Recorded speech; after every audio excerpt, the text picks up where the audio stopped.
Here we go. So yes, welcome back to another video. I'm on my way to the VW dealer. To sort out the warranty issue again.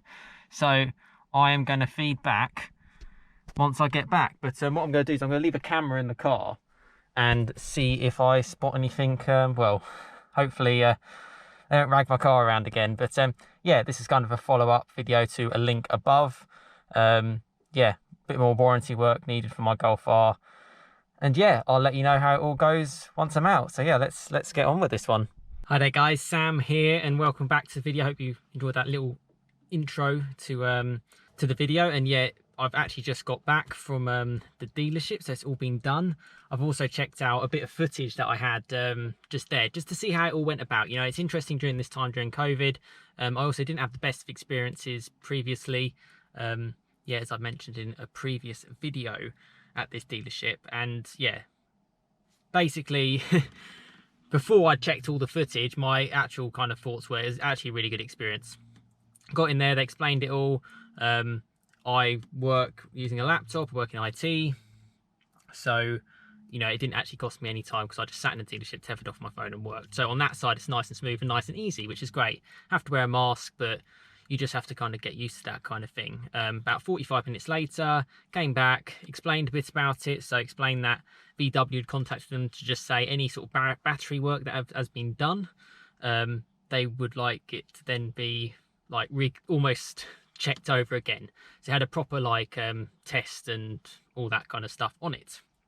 So what I'll do now is I'll show a little bit of footage from how things are all set up in the dealership and what they kind of do with the car. Only a brief sort of like 10 seconds or so. I won't have people's faces or anything like that in it. Yeah, and I will report back in a second.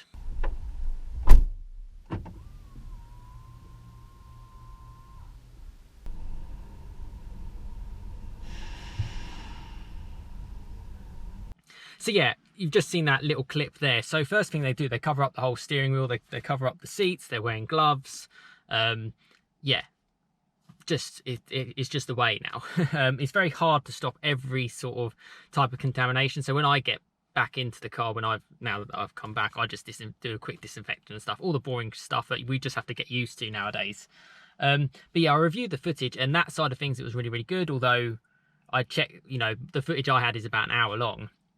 There's a little bit which I'm just going to do a little bit more of because people were sort of touching it. It's impossible to not touch every area and then disinfect it. So, you know, overall, I think they did a great job. And actually, to be fair, I think that's something that can be sort of given credit to main dealers over potentially independents, because it's so difficult. It's so difficult to get the structure on.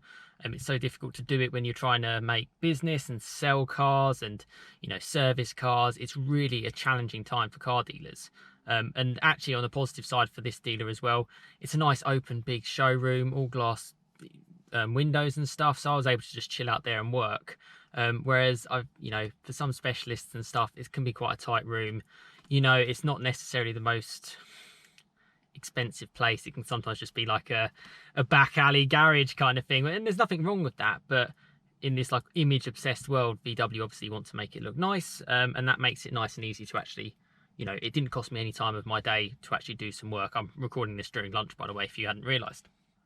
Yeah, so that went all well, and I actually checked some of the footage as well with the guy in the car. They ran a diagnostics thing through the car. They opened the hood and checked battery and did all those checks, ran the aircon on full blast for 5 minutes, turned it off, did all those kind of checks.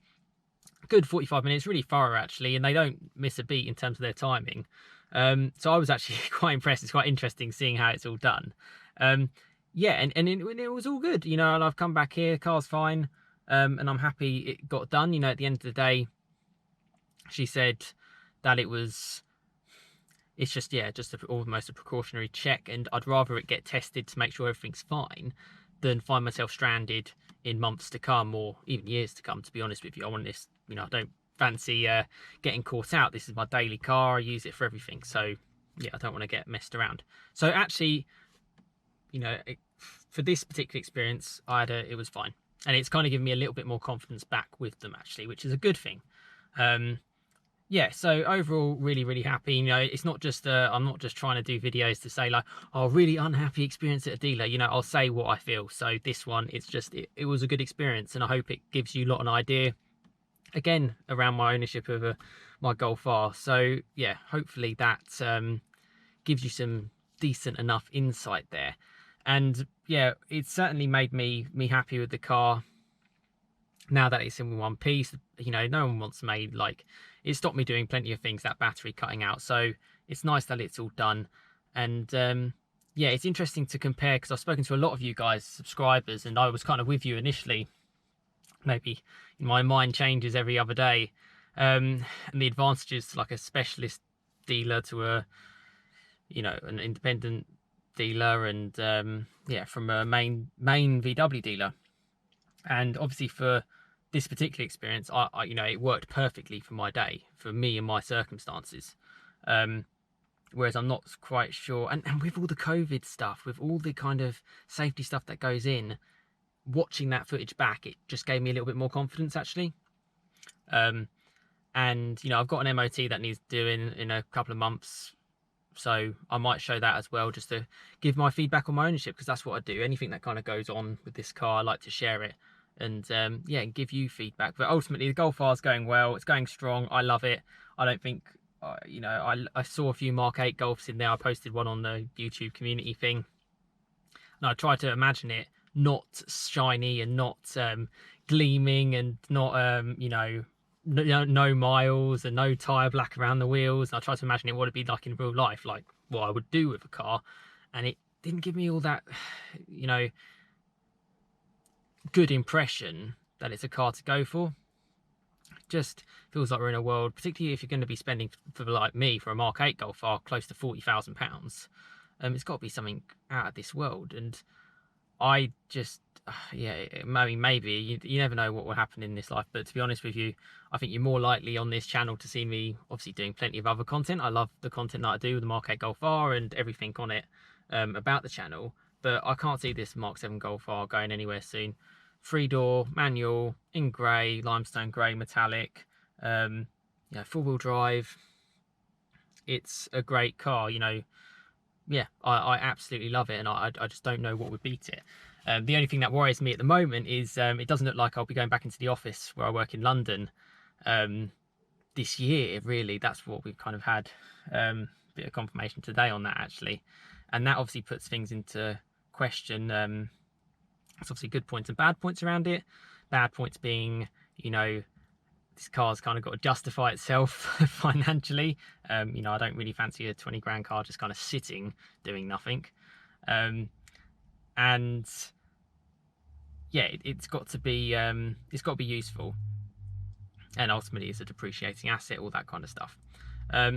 Good points are, you know, mileage isn't going to go up as high as it used to, parts aren't going to wear as much, brakes are going to be fine, tyres, engine wear, all that kind of stuff is going to be a lot better. And when I do get to drive it, I'll enjoy it more, because it'll be more sort of like a special occasion. You know, I'm not as used to driving it, you know, 1,000 miles a week or 5,000 miles a month or whatever I used to do. So those sort of sides are positives, but it's stuff I'm going to have to weigh up, you know, fundamentally, and just see what suits me. But at the moment, I'm very much like, I love this car, can't see it going anywhere, and I love sharing it with you guys on the channel. You know, please, yeah, subscribe to see more. You know, I've had, I think in the last month, about 50,000 views on the channel. You know, if you're viewing the videos and you're not subscribed, please subscribe, because that's the best way to be able to grow the channel and also get more content. You know, I'm, yeah, pretty easygoing guy, and to be honest, if I got the opportunity to, you know, test drive or have a week experience with a Mark 8 Golf R when it came out or something like that, I'm going to have a better chance of saying that if I say, oh, listen, I've got 10,000 subscribers, they're all golf enthusiasts, love Golf Rs, all this kind of stuff. It puts me in a much better place, whereas right now I'm absolutely wasting my time. As much as I love all the subscribers I have and the 1,250 of you at the moment, it's great. But let's see if we can, yeah, see if we can make that grow and ultimately get more content. That's what it's all about. Yeah, and go from there. But really enjoying the channel, really hoping that you lot are enjoying it too, and hope this experience has yeah, has helped you out. You kind of followed it through from when I kind of mentioned it before, when it all first happened. Please check back on those videos as well if you're not too sure what I'm going on about. and ultimately all good. So it's a thumbs up from me, really. But yes, I'll leave it there. But thanks so much for watching. Please subscribe, share as well to other people as well. If I keep this Golf R for a long time, it's a nice little repository to go back to. I've spoken to a few people this week who've got Golf Rs, and it's like, oh, I've just come across your channel. Oh, I've just had mine for a month. Oh, I think someone told me their four-wheel drive Haldex wasn't working the entire time, and now that it does, it's like a different car. And of course it's a different car, you can put all its power down. So all little experiences are really cool, and yeah, if you share it, like it, and subscribe, it's just more chance to help the community. It's a community channel. I've said it from day one, and I'm so glad that you're all a part of it. But yeah, thanks so much for watching. Positive ending there. Plenty more content to come, particularly around the Mark 8 Golf R. We're going to be hearing more about that soon, so yes, stay tuned for that. But and obviously plenty more content on the Mark 7 Golf R as well. But thanks so much for watching. Have a fantastic rest of your day. Nice and sunny now in the UK. And I'll see you again next time. Cheers, guys.